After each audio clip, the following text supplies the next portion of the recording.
தமிழக போக்குவரத்து துறை ஆம்னி பேருந்து உரிமையாளர்களுடன் பேச வேண்டும் என எதிர்க்கட்சித் தலைவர் இபிஎஸ் வலியுறுத்தியிருக்கிறார். அது குறித்த அந்த அண்மை செய்தியை நாம் பார்த்து வருகிறோம். சாலை வரிகள் அதிகமாக விதிக்கப்படுவதால் வெளி மாநிலங்களுக்கு ஆம்னி பேருந்துகள் செல்லாத நிலையில் தமிழக போக்குவரத்து துறை ஆம்னி பேருந்து உரிமையாளர்களோடு பேச வேண்டும் என இபிஎஸ் வலியுறுத்தி இருக்கக்கூடிய அந்த அண்மை செய்தியை நாம் பார்த்து வருகிறோம். விவரங்களை செய்தியாளர் லதா வழங்க நாம் கேட்கலாம். லதா, எதிர்க்கட்சி தலைவர் என்னென்ன விஷயங்களை இந்த விவகாரத்தில் குறிப்பிட்டிருக்கிறார்?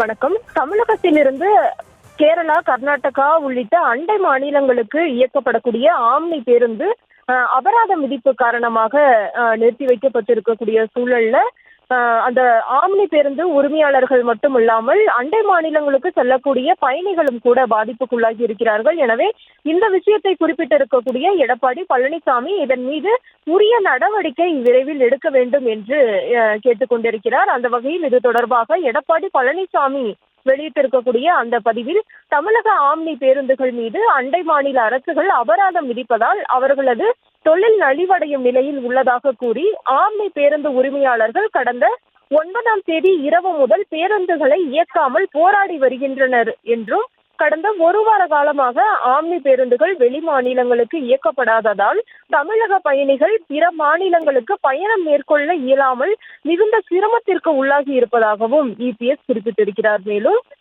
எனவே திமுக அரசின் போக்குவரத்து துறை இணையும் காலம் தாழ்த்தாமல் உடனடியாக ஆம்னி பேருந்து உரிமையாளர் சங்க நிர்வாகிகளை அழைத்து நிர்வாகிகளிடம் பேசி சுமூக தீர்வை ஏற்படுத்தி தமிழக மக்கள் தங்களினுடைய பயணத்தை மேற்கொள்ள வழிவகை காண வேண்டும் என்று வலியுறுத்துவதாக இபிஎஸ் குறிப்பிட்டிருக்கிறார்.